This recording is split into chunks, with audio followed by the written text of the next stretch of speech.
edition of the Economy and Politics Show. I am Otu Abaseko. Today, our focus will be on political maturity in Nigeria. It's 14 years since Nigeria ventured its democratic dispensation in the Fourth Republic. We would like to know how the politicians are playing and showing maturity. With me to discuss this is Barrister Oyewole Olurin, a politician in Nigeria. It's great to have you, sir, on the show. Thank you, Abasi. Thank you. Now, we're talking about political maturity, which is very important for the sustainability of democracy.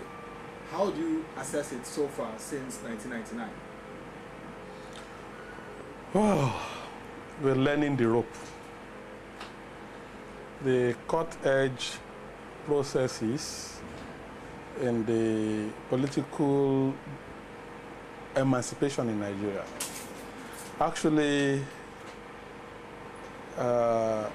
paddled Nigerians much more in relation to the existence of democratic norms and values in Nigeria. The reason is America had over 200 years experience, Britain had well over 400 years experience, but we've been having an intermittent breakage in Nigeria experience. That makes it vulnerable to breakage. But we've never had it so good like this. Over a decade. Because it's going in a long stretch. Yes. 14, 15 years in a history of a nation, well, call for celebration. And the politicians in Nigeria are coming of age. Initially, we said we're learning through the rope. Now we're learning through the process. Because learning itself is supposed to be continual and gradual. So I think we are learning very well. We are learning very fast. The dynamics and the curves are changing very fast. So we are on the high throttle on the gradient of survival politically. Like you said, learning through the ropes. Let's look at elections. We've had several general elections and situations where sometimes we have to challenge the results of the elections in court. Comments are made, and sometimes it gets very ugly, like 2011 where we had terrible violence. How do you assess the maturity in accepting election outcomes in Nigeria? Well, like I've said, we're learning the curves and we're getting on a balanced gradient. In 1999, a lot of people went to court. The court, as at that time, formulates a lot of opinion, and basically upon those opinions, it becomes a stare decisis. That is a judgment, a valid judgment of a competent court of jurisdiction that could be relied on in any subsequent election.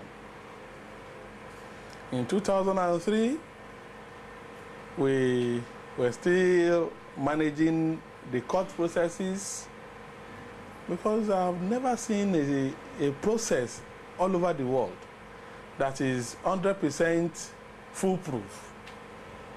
Even in America, we know there was a time they said there was a rigging in Ohio.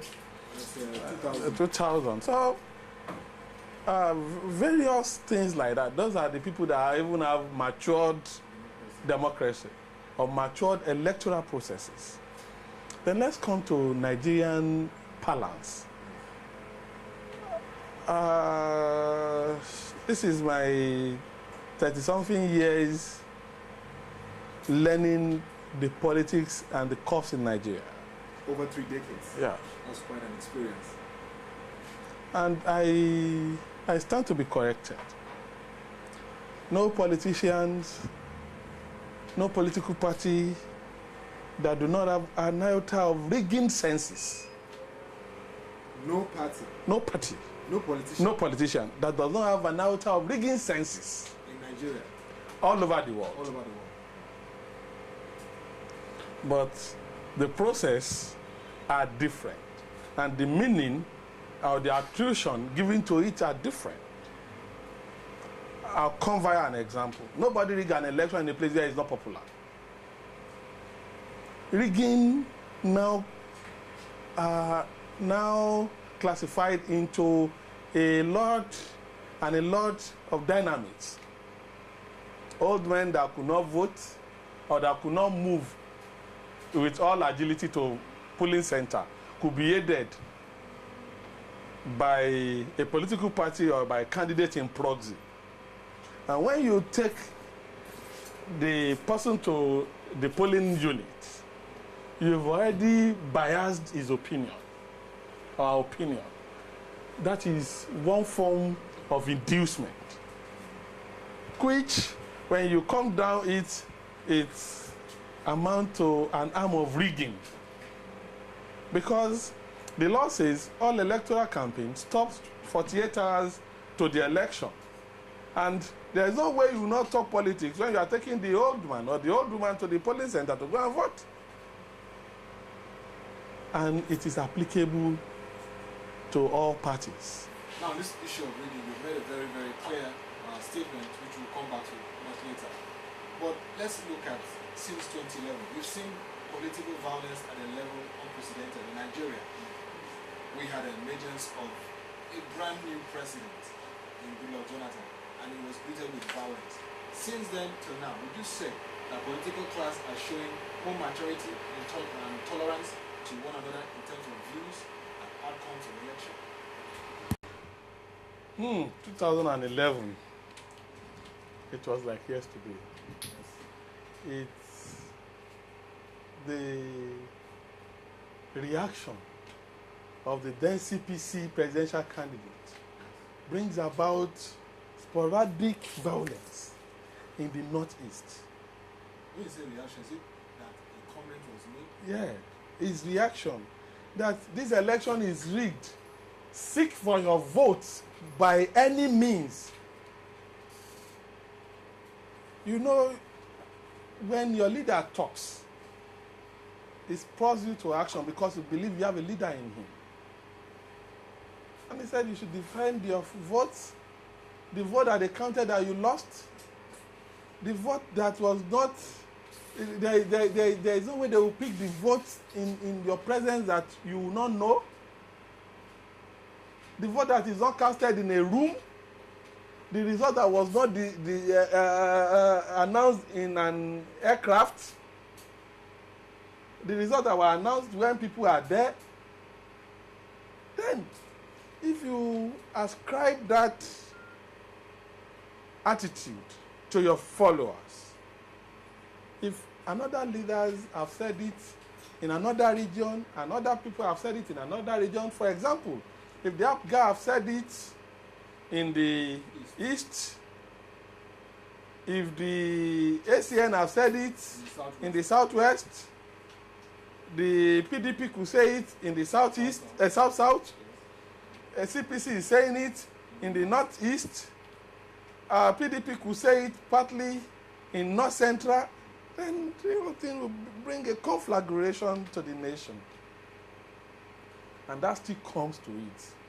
That to date, I stand to be corrected, that President Goodluck Ebele Jonathan will go down in the history of Nigeria as the best democratic president Nigeria ever had. From your analysis? I said I stand to be corrected. The reason is, let me postulate one or two reasons. A man that owns the power of life and death in Nigeria, because the power they call chief of commander-in-chief of armed forces is so enormous that when he unleash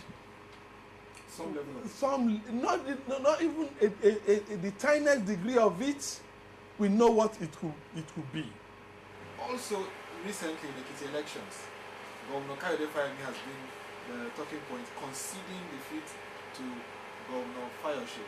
Remember, in a discussion prior to this interview, I said we have like a stalemate in Afghanistan where Abdullah has refused to concede to Ghani. What Kayode Fayemi did was remarkable. And from that, what should the politicians learn and begin to do? Because when we have politicians hitting the polity at the end of elections, this is part of why we'll be having violence. What can they learn from the President Jonathan and even the Governor Fayemi example? The governor in question, Dr. John Kayode Fayemi, yeah, a political psychologist, electoral mechanic that believes in scarcity of human being and human life, did that significant thing because he assumed the responsibility and position of leadership. If you had said, like the CPC candidate then has said, defend your vote, if you had said defend your vote, they've stolen your mandate, with the resources at his disposal in the State House, then we will not be talking about Ekiti by now. And knowing that the people said we wanted a change and they've gotten the change, they will equally stand by it. So that brings violence inevitable. With his maturity, he has saved the Southwest of the perilous situation that we could have been in now. And what are those signs of political immaturity that you see today in Nigeria, and what should be done to stem it? Well, in terms of political maturity, we slept over yesterday with our rep being a member of APC, and we woke up in the morning, he's in PDP, and we all applauded him. And we slept over yesterday, our rep a PDP member, and in the morning we woke up, he's an APC member, we applauded him. Why?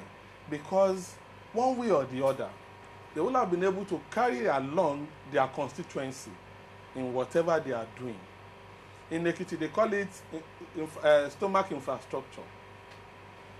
But I keep on saying it, that democracy is a jargon that grumbles in an empty belly. Yes, Lord Acton. Yes, Lord Acton says it. That democracy is a jargon that grumbles in an empty belly. Because when you see a man, APC, in my house, and PDP, my father, ACN or AD block, my mother will toe my line because I know how to talk to my mother. But my father is an Aoist that believes this is what I wanted to do, and nobody changes him. So you could see the way we coexist within one family with different political ideology. That is in the Southwest. Thank you very much, Barrister Oyewole Olurin. Thank you. Thank you. Who has given some incisive thoughts about political maturity in Nigeria. Thank you very much. And that has been this edition on the Economy and Politics show. We focus on political maturity in Nigeria. Till next edition, you can join us to watch Economy and Politics show on our social media platforms, Facebook and Twitter, and also log on to www.reptvng.com. Thank you for watching, and have a nice time.